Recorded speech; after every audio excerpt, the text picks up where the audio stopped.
The Cranky Geek Fall 2021 show is possible thanks to our sponsors, Google, Agora, Daily, Dolby.io, Element, Intel, and Ring Central. See the links in the description for more information. So, hi and welcome back to the Kahoot question of which vendor has the most amount of sessions in Cranky Geek. We have Google, who've been with us from the start in each and every event, sponsoring, helping us, and making this thing happen. And as in each time, they're going to come and tell us what they've done in last year in WebRTC to make it better for all of us. So, Niklas, the floor is yours. Thanks, Ari. Hi, my name is Niklas. I'm a product manager for the teams working on WebRTC, Google Do, and Google Meet. And I'm looking at all the aspects of real-time media at Google. Jumping right in. Last year, we started the presentation with this slide showing how WebRTC usage increased and video calling became basically essential, keeping all the people connected. And what you see on this slide is basically still true and valid, but the graph has changed. Real-time communication, I think what used to be a niche service for collaboration and personal connections has suddenly become the centerpiece of keeping the world talking, working, and generally connecting all people on a personal level. And I hope you all agree that seeing a downward-facing trend here in the video minutes is actually a good signal these days. Nevertheless, the current stat that we see here for received video minutes is still at least like 30 times higher than before the pandemic. And I'm super curious to see, where we end up as a new baseline that will be established eventually. I think a few of the video calling and remote working learning patterns that we have all established over the last year will most likely not go away anytime soon. So I think I would like us all just to take a moment and reflect, what this community has created together and the help we were able to provide to the world. I think that's pretty fantastic what we all did. We clearly contributed basically to keeping the schools going, like the companies working, universities going, loved ones and families connected. And I don't think I can overstate the importance of the work. And I'm super grateful and thankful, for all of you and the community and the work that we have put together into this. This year, we continue to invest heavily in WebRTC with a focus on keeping the browser ecosystem and generally competitive, and especially with regard to performance and media quality, and enabling the developers with custom APIs for custom processing. So let's get right into it to give you an overview of what we've been focusing on. I start off with AV1. I showed this last year with my colleague Val using AV1 in Duo. And this year we've brought it into Chrome. A new codec is basically a step function change when it comes to quality. And it requires a bunch of heavy lifting. AV1 is now available in WebRTC through the UL parameter. We've brought basically standard compliance in with regard to the SDP signaling, but also for the RTP payload format, which we've been actively contributing standardization also implemented. What we see upcoming is, at the moment, we are tuning basically the AV1 software encoder of LibAOM, that we optimize it with the encoding tools that will provide us the greatest quality with the least possible performance requirements. And we plan to use the SVC API to pass those encoder configurations basically down from the application layer. We understand AV1 and software, will have, limited usage when it comes to resolution. What you see here is my former colleague, Niklas. Hi, Niklas, I hope you're watching. We keep you around here. In one of the test videos, 300 kilobits, VGA, 30 FPS on a MacBook, feasible. And you see basically the difference above from VP8 and the lower picture on AV1. So with multiple transcoding, encoding steps here, I hope this is still visible. But we also collaborate with the manufacturers. So we've been closely collaborating with Intel to make sure that the upcoming hardware encoders and their chip settings will deliver high quality, when they launch, and will be usable for the RTC use case. We will also switch to a David decoder, which is 20% more efficient now. I want to give a huge shout out basically to all the people working on this. So with this, I hope this year we're going to provide the foundation for services, powering on AV1. And with that, I switch over and hand it to my colleague Harald. Thank you. Some of you have seen me before. I'm Harald Alvestrand. I've been working on WebRTC since before WebRTC existed. And we're going to talk a little bit about the technology we call Breakout Box. Next. You all know this media pipeline thing. Capture, preprocess, encode, packetize, transmit, network, receive, depacketize, adapt, decode, process, display. Yeah, it works. And it all works inside the browser. Next slide. Now, you can put your JavaScript inside the pipeline. We got the Breakout Box, which is a method of accessing raw media. And we got the insertable streams, which is a method of accessing media after it's been encoded. And of course, the same thing on the way out. So this means that you don't have to stick to what WebRTC gives you. You can take the packet, process it, twist it, mangle it, compress it, do anything you want, and pass it back into the pipeline. And WebRTC will do its thing. Next. So the first thing you want to do when you have media processing is, of course, backgrounds, effects, coloring, background blur, and so on. But you could do that before, right? Well, not so easily. You display track to a video element, you paint the video element on the canvas, you manipulate the canvas, you capture the stream. Lots of objects designed for other things. And you're locked into the JavaScript main thread, which is a bad place to be. Instead, make a processor, make a generator, pipe them together, flow the stream through the JavaScript transform. Tell the platform what you want to do, not how to twist the tools into doing it. Next. Because everyone wants to get off the JavaScript main thread. JavaScript main thread is where everything happens. But streams are transferable. You can move them to other workers, processes, even other tabs, so that you have a place where you have only one thing happening. And that's good. Next. So the result is, as you can see with Niklas here, which we recorded just before the meeting, you now have the power to transform your video. Magic happens. And with that, I'll skip over to Tommy. Hey everyone, I'm Tomas Gunnarsson, or Tommy. I'm an engineering director on the WebRTC team. I haven't been working on it for as long as Harald, but I've been around for a few years. And I'd like to talk briefly about a couple of topics. The introduction of dcSCTP and how we're basically making progress on Unified Plan. So on dcSCTP, here's a kind of quick breakdown of why we chose to do this and some of the deliverables that we made. So one of the key things we wanted to address was to get ahead of security issues that we've been dealing with throughout the years and so on. So as part of the new implementation, which is completely brand new, and basically we started landing code at the beginning of this year in WebRTC. We have over 400 tests.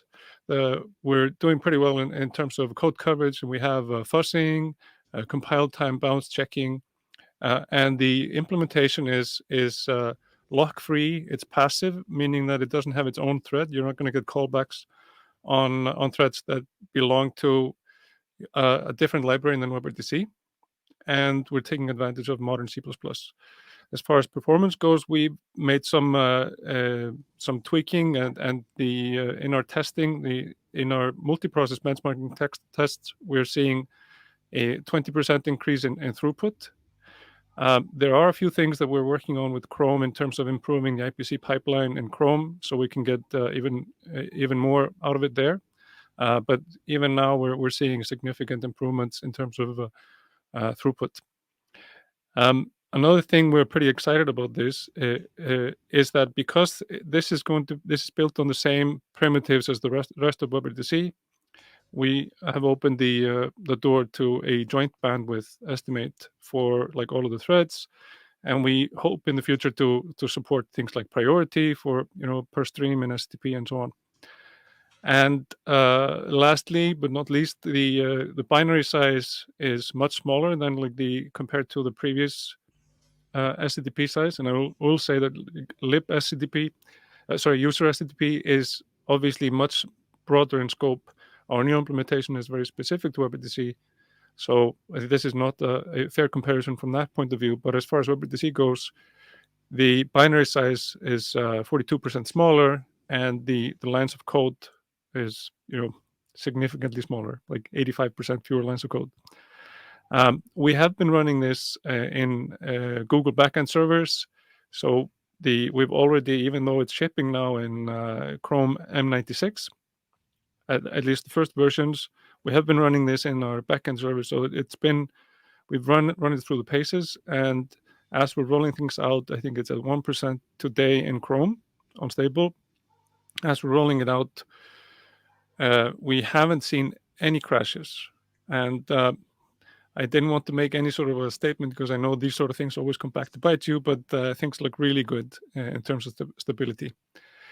And moving over to Plan B and Unified Plan. So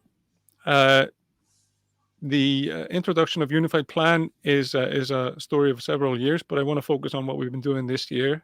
So starting at the beginning of the year, we announced Plan B has been deprecated, and we have had origin trials in place for services that depend on it. In order to get more users of Plan B switching over to Unified Plan, we put a lot of effort into improving performance, and actually throughout the year we improved the performance of Unified Plan and Plan B. There's a lot of shared code between the two, but Unified Plan is now significantly more performant than Plan B, and we are pretty happy to see that we have less than 1% now of services that use WebRTC, and that switching over to Unified Plan means a performance boost. And you can see an example there, of an improvement to set remote description that landed sometime this summer. I think Harald actually landed this change, which shows a factor of I think about 10. It's an order of magnitude in terms of improvement. So renegotiations, those sort of operations, way faster. So super happy to see, and incredibly important now with during the pandemic with multiple participants in a meeting and so on and so forth. So at the beginning of next year, we will end the Plan B reverse origin trial and start deleting and paying down on technical debt, deleting Plan B code. So that's my update. And with that, I will shift over to Huib. Hi, my name is Huib Kleinhout. I'm a product manager in the WebRTC team as well, and I'm going to talk a little bit about Screenshare and audio. So, during the pandemic, a lot of us have been using different kind of services, a lot of conferencing services, but also services to just chat with each other. And for many of the services, in most of the calls, people share some content. They share their screen. So this is an area where we invested quite a lot in and have been making better. The advantage of the web is that there's most desktop applications that are actually on the web. So a lot of content that you view and consume, Netflix, YouTube, is directly on the web. And therefore we focused on improving sharing of content from the web.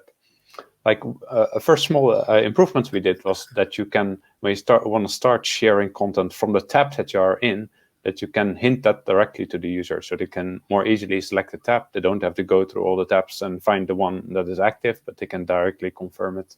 And this is, for instance, useful if you want to, if the service that is doing the screen capturing is part of the the content that you want to share.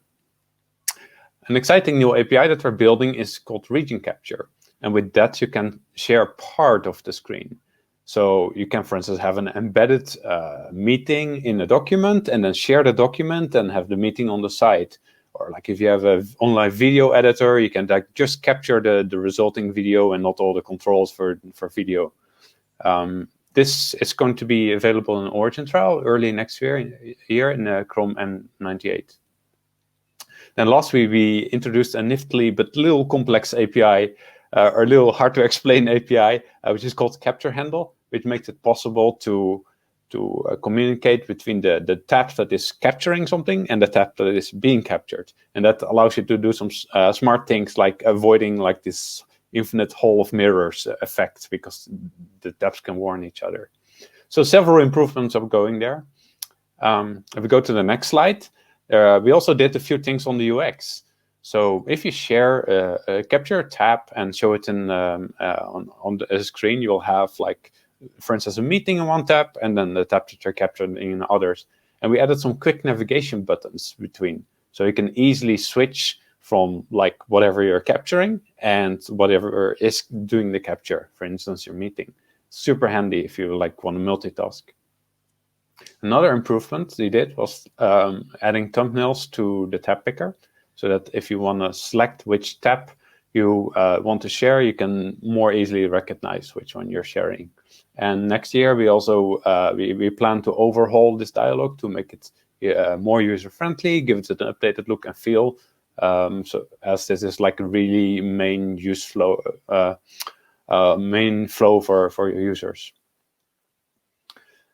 If you're using media sessions, the Chrome team added the capability to have a WebRTC support in there. And what it means is that you will have actions such as mute video, mute audio, and hang up as part of a media session, HTML5 media session. And if you have those connected, then they will show up in the picture-in-picture control. So any WebRTC application can now quickly, very easily create a pop-out window that users can overlay on top of other applications when they're multitasking, and they will have these basic call controls inside there. Super useful for almost every WebRTC service in the browser. All right, we go to audio. We did a lot on audio as well. So a few years back, we introduced a new echo canceller in WebRTC, and it comes part of Chrome. And this echo canceller was a lot better than was available on the desktop platforms back then. And we continue to improve it. One area that we improved upon was what we call transparency. So if you're in a large meeting, like whether it is like a school that is doing remote learning or like a business meeting, it's more common that there's a lot of participants in there. And then it's also more common that you talk over each other, which is what we call double talk. And we improved this a lot so that like in those double talk scenarios, the voices still remain clear and nothing is like cut out. We also improved the echo cancellation further. And in the old days, or like previously, you could get some small blips of echo in some cases, and those have also been largely eliminated. Even more under the hood is the jitter buffer. So the jitter buffer is what basically buffers all the audio packets to make sure that there's always some audio available, even if the network there's network loss or network delays. Super important part of like the WebRTC pipeline. And we did some optimizations there to adapt better to like delay of packets and to predict better what's going to happen what's likely going to happen in the future. And these adjustments in the jitter buffer have reduced the buffer endurance with more than a third for basically all the sessions in Chrome and everything that basically runs in Chrome. So like with this adaptation, you have like every WebRTC services like has much more robust audio and doesn't get so much stretched audio anymore. At the beginning, well, we've done some major projects in the past. We started a new one on audio. And this is related to how the echo canceller is integrated into Chrome. One of the top feature requests that we've been getting from web developers is that echo cancellation is available in web audio, which means that if you don't use the peer connection to send back and forth your data, but just use web audio API, and for instance to record, or use another transport, as some of the talks today were brought up, where they used web transport, then the echo canceller wouldn't work. Also, if you would capture some audio from other tab, it wouldn't work. Now we're doing the re-architecture to make sure that whenever you record voice from the browser, that anything that's played out from the browser is always cancelled. This is a major project, and we expect this will roll out in Chrome in the first half of next year. Then we got some really interesting contribution, thanks to Philip Henke, but also testing from Ring Central and 8x8. Support for Opus Red has been added, and that's basically the ability to add redundant packages to audio, so that if there's package loss, that you can recover the audio by the redundancy. This has very recently been landed, and it's very promising results from several services so far. And lastly, we redesigned our gain controller. The gain controller is part of the audio pipeline as well, which makes sure that when whatever is recorded by the microphone, that the level is always normalized. And this can vary quite a lot. If we go to the next slide. So the gain that can vary quite a lot per participant. So it can be depending on how far you are from the microphone, the type of microphone, the sound card. So this all needs to be normalized. If you listen to the first example. Very well indeed. I wanted to talk to you about the demo video for the hybrid AGC. All right, that. Yes, we should probably get started on that. Do you have any good ideas for a manuscript? Very well indeed.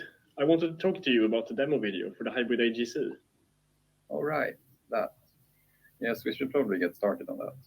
Do you have any good ideas for a manuscript? So in the first example, you heard the old gain controller, and there the second voice was a lot lower because it couldn't adapt so quick. With the new gain controller, which is called the hybrid AGC, the adaptation happens very quickly.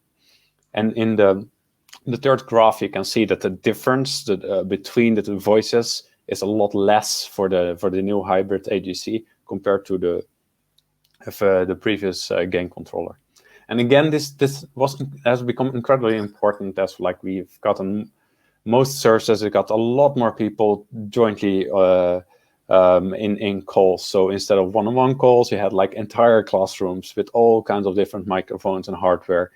So making sure that they're all on the same level is really important, that you don't have to manually adjust your volume all the time. Right? And performance. We had super interesting talk today from Agora about how to adapt to large meetings, make them adapt to performance, making sure you don't overload the machine. And this has been a really important topic for almost everyone who has been building certain WebRTC services. So we did a lot of work in this area. Basically, Harald earlier showed that WebRTC is basically two pipelines, one that goes in and one that goes out. And a lot around this has been to optimize those pipelines, that all the pixels that are moved from back and forth, all those movements happen without doing copies or conversions or scaling, and make sure that it's completely efficient all the way through. And this is for the camera that has been images captured from the camera that go to the encoder, but also the other way around. Also for screen share, when you grab pixels from the screen and they're fed into the encoder, that this also happens in an efficient way. So we made a lot of optimizations. We worked together with the key industry partners such as Intel, AMD, Microsoft, and Apple to make sure the APIs, the platform APIs, and the hardware underneath work well together on this. We also worked quite a lot on how the real-time, how we schedule things in Chrome. So because WebRTC is real time, you have a tendency that you want to do everything as quick as possible. But actually, it's better to give the CPU a break and to not try to do everything as real time as possible, but rather like schedule all the processing in chunks, so the CPU can go into a sleep mode for like a few milliseconds or shorter. And these optimizations have been super impactful, where we just make sure that we schedule all the inter-process communication and all the processing a little bit better. We saw that like before we did all these optimizations, if you did a basic peer-to-peer call in the browser, it didn't really matter what video codec you used or like what resolution. It was, the CPU usage was always high. And what we see now is that it really, you can see the optimizations there, that like what it really matters if you have a higher resolution, things will require more CPU, and if you use a software codec, it will use more CPU. And that's how it should be. Like a hardware accelerated codec should be faster than a software codec and not the pipeline itself. Lastly, we also introduced some new APIs so that that developers can adapt better. Agora also talked about this before. There's 2 new APIs coming. One is media capabilities for WebRTC, and with that, developers can probe if a codec in a certain configuration, if it has a hardware backing or not. And that allows the developers basically to adapt and choose another codec or another configuration to make sure it's hardware accelerated and it's they don't fall back to a slower software implementation. The other codec, which is under development by the Chrome team and Intel, is the compute pressure API, which allows you to get an indication of how loaded the CPU is, and you can adapt accordingly, for instance, by scaling the resolutions. And basically, with these APIs, you can make sure that you don't put the computer in, you don't load so much, it will never get in the state where the CPU is running hot and might thermal throttle itself. All these optimizations have had quite a lot of impact on Google services as well. We can see the improvements back in Google Meet, where we see a reduction of Meet sessions that are sort of overloaded, where things get janky with 2 to 3x. And overall, we see a battery usage in reduction of around 20% in lab and production test. So really significant improvements, and I hope that like at least everyone like using WebRTC in the browser has seen some of these improvements back in their own services. Right, next slide. So yeah, wrapping up. So a few years back, like we talked in the Kahoot, we mentioned that like the WebRTC standard has been official recommended. We finished the basic implementation, and with that we saw the switch that it's not just real-time communication; it's also low latency streaming, IoT, and who knows VR. And that's becoming relevant for WebRTC, and we can't build all these features into the WebRTC stack itself. So we added a focus to work more on low-level APIs and hooks into WebRTC, the WebRTC pipeline, so you can choose your own transport. You can have your own media pipeline. You can do audio improvements like Dolby showed, and still reusing WebRTC, parts of the WebRTC pipeline where you deem them are useful, or build something yourself. At the same time, we worked hard on the fundamentals, exposing those new APIs, WebAssembly, web codecs, web GPU, better echo cancellation, and worked a lot on performance. So you can make real, well-performing applications that run WASM modules and use those fundamental APIs. So we embracing the world of like the new worlds with like new low-level APIs, and where you can pick and choose what you want to reuse from the existing WebRTC APIs. There's a brand new SCTP implementation, which solves a lot of problems and a lot of headaches that we had in the past around security and performance, and is part of like paying down our debt, basically, our tech debt. Hopefully that this will be the last presentation at Cranky Geek, where we talk about Plan B versus a unified plan. So we continue our investment in libWebRTC, both in libWebRTC and in the browser APIs that come with it, and we want to make WebRTC great for everyone. Cranky Geek's Fall 2021 WebRTC event as possible thanks to our sponsors. Google and WebRTC.org supporting web real-time communications. Agora, the real-time engagement platform. Daily, build communications into any application. Dolby.io, the API of sight and sound. Element, use the Matrix Open Protocol to support real-time collaboration. Intel, offering a scalable open-source media server. And Ring Central, revolutionize your communications with the Ring Central APIs.